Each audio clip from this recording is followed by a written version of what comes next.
to say it's impossible how they got it. This world keeps spinning, and with each new day can feel a change in everything. I want to turn the world upside down. I find the things they say just can't be found. We'll share the love I find with everyone. We'll sing and dance to Mother Nature's song. Don't want this feeling to go away.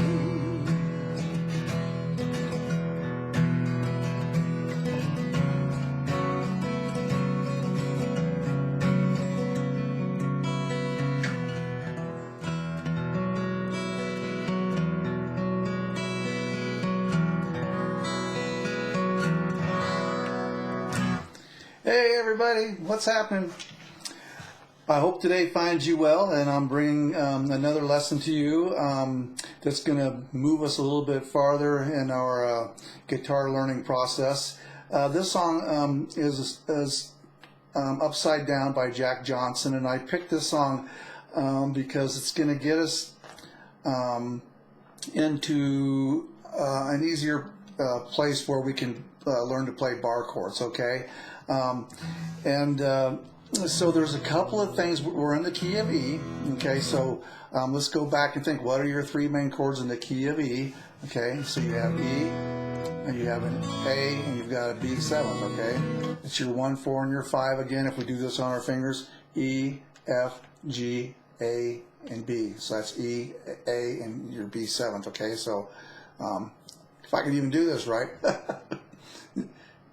Okay, so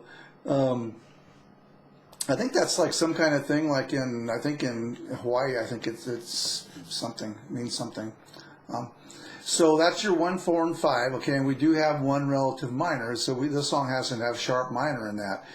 So what chord is that the relative minor to? That's the relative minor to A. And again, if we were to play, say, an A chord up here, I'm just going to do it up here because it's easier. This note is A on your guitar, on your low E string. You probably may have known that if you watched that other video on the note names, on learning the notes on the fretboard.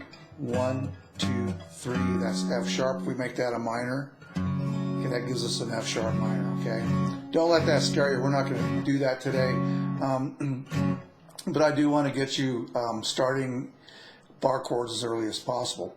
So those are the chords that we have in the song, okay? So there is like one other chord that will come up towards the end, but we'll get into that when we get there. So you know this E chord.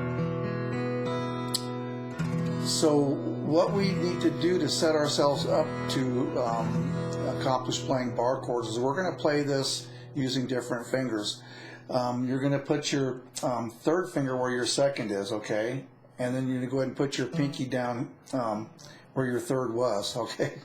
That was probably not a good way to explain it. And then we're going to put your second finger where your first was, okay? So we're going to have an E like this, okay? So your second finger is on the third string, first fret, okay? Your third finger is on the fifth string, second fret. Pinky's on the fourth string, second fret, I'm sorry. So there you're going to have the E chord like that, okay? And part of the reason we're learning it this way, and don't do it like this because it kind of defeats the purpose, okay? So you want to do it just like this, okay? And the reason is, see, that frees up your first finger, okay? And if you just get used to having these fingers in this shape for now, that's going to kind of cut this learning of bar chords in half, okay? And two bite-sized chunks, so to speak, okay? So we're going to go to the E, okay? And then our second chord is going to be an F sharp minor. And instead of, doing like a whole bar chord, because you're probably not ready for that if you're a beginner, okay? We're going to play it like this. You're going to take these two fingers from your E chord. You're going to slide them up 2 frets.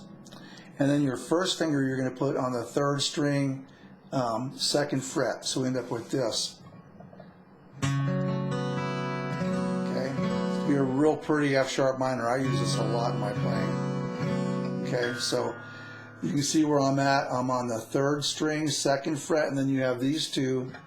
And you can see if you get used to doing this, once you're comfortable with this, then it's just a matter of doing that. Okay, and same thing with this E shape. If you're comfortable doing this, say if we were to slide that up, just leave all your fingers where they're at. You can do that, and that would give you an F sharp major chord. Okay, so you can kind of see where you're going with that. So this lesson is kind of twofold, and not to mention like E is a really good key for playing guitar. A lot of guitar songs are in the key of E, and you'll see there's going to be like a lot of songs that end up having this E to F sharp. Okay, the 1 to the 2 minor, as it's called. You know, Peaceful Easy Feeling has that. I'm already standing on the ground. Okay, so that's another one. What do you say when it's over? Da-da-da. See, just on and on and on. Silver wings shining in the sunlight, roaring engines. Okay, so you get the idea. So we're going to go 2 measures on the E. Let me get back to my position. 2, 3, 4, 1. You just do down strums. 1, 2, 3, 4. 1, 2, 3, 4. To say what's impossible and made for God. This world keeps spinning and with each new day can feel the change in everything. And as the surface breaks, reflections fade.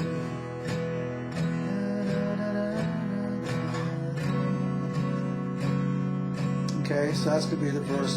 And then we get to the chorus.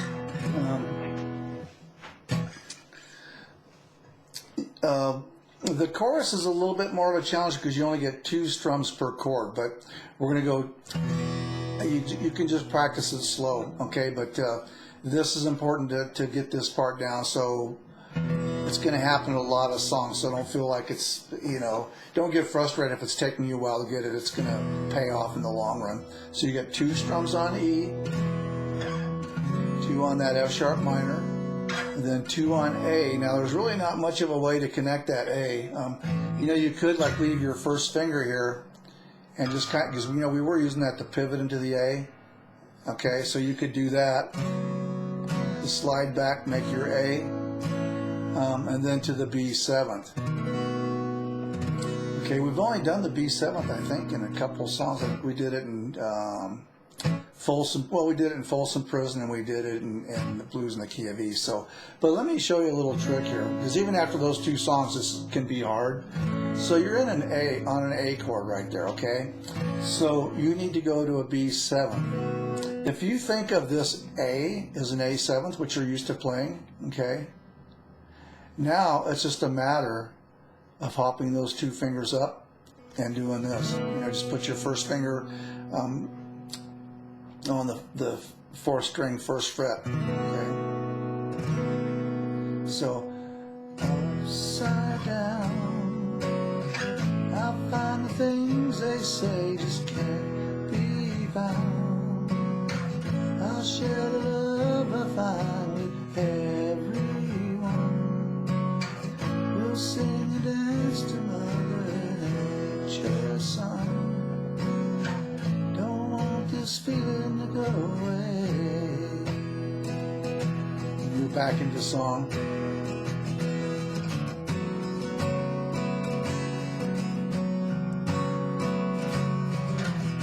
Okay, so you just want to practice it that way. That'll help you connect those.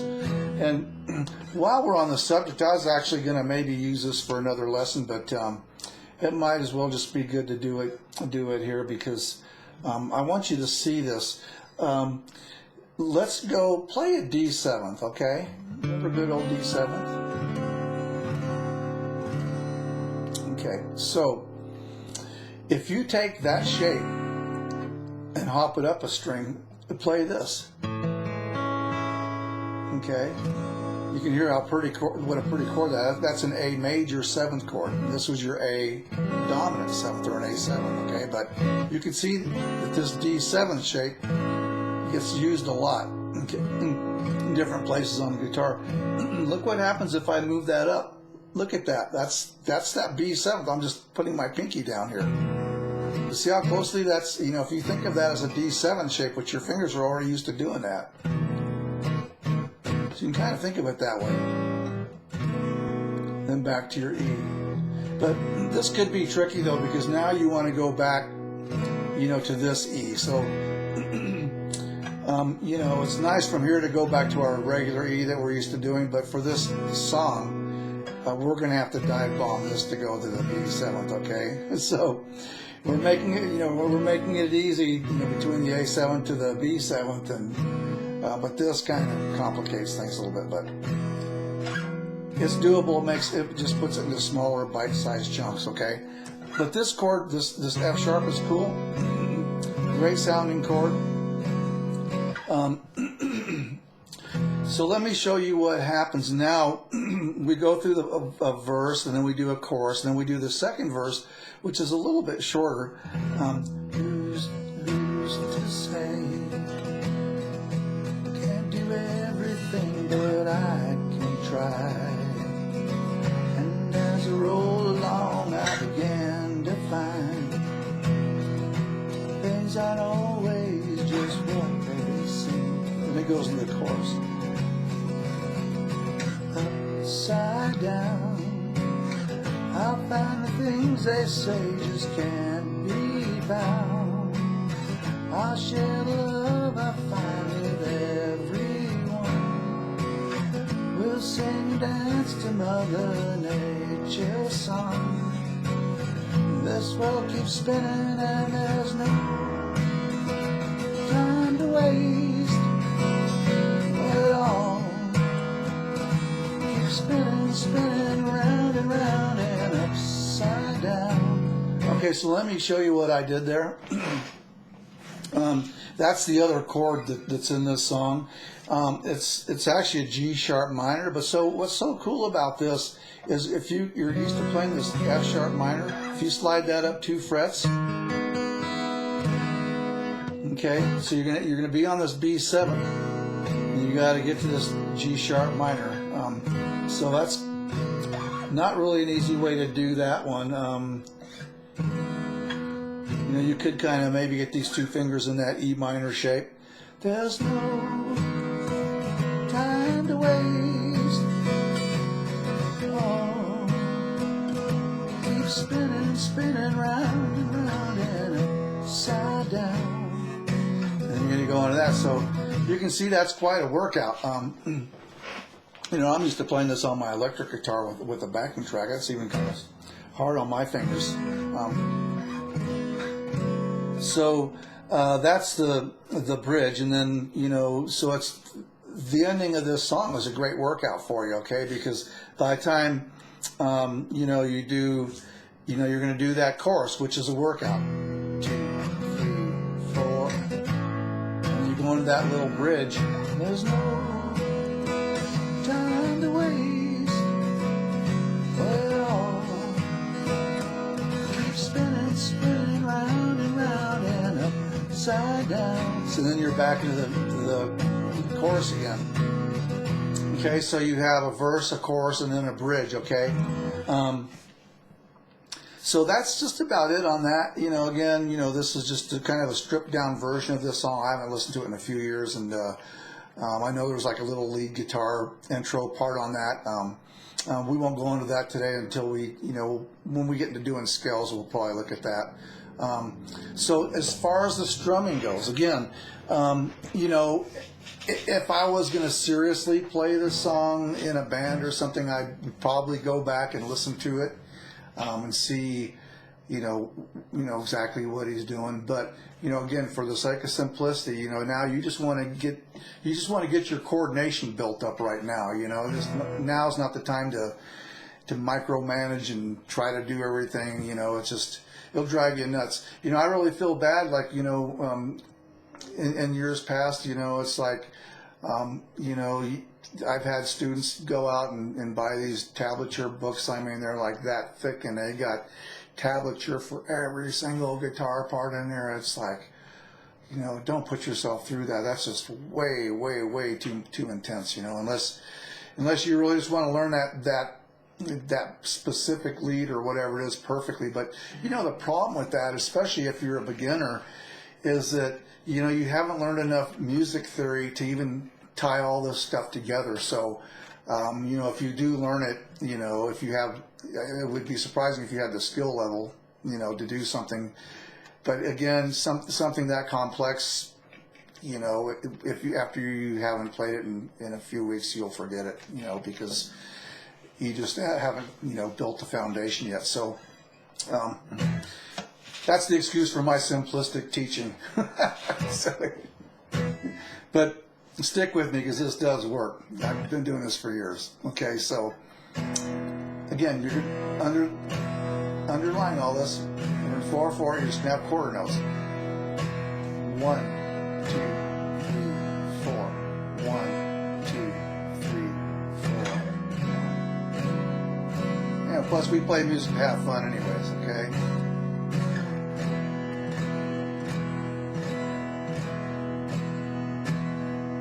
Okay, so now we're going to do 8 notes. 1 and 2 and 3 and 4 and 1, 2 and 3 and 4.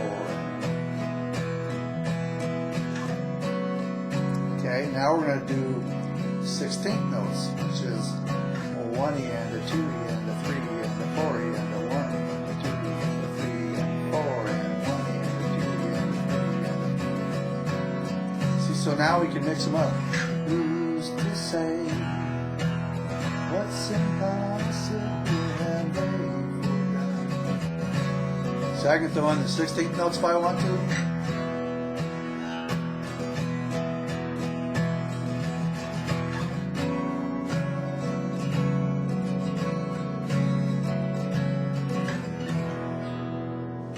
There you have it. That's Upside Down. Have fun with that song. That's a real pretty one, and great one to play lead when we get into the pentatonic scales. I mean, I just love playing lead on this one here. I mean, you can just have so much fun with it. Again, appreciate your support. Thank you for watching my videos, and please subscribe to my channel. I would really appreciate it, and hope you come back for more lessons. I'm looking forward to making more. There's so many lessons to do, and you know, but right now I'm just going to kind of stick with the basic lesson plan on, you know, to take you step by step, you know, to at least get you a good foothold, and then I'm going to start branching off in other directions and, you know, doing more theory and more scale work and stuff like that. So anyways, folks, friends and neighbors, thank you so very much. I really appreciate it, and we will see you next time around. Have a wonderful day. Bye-bye.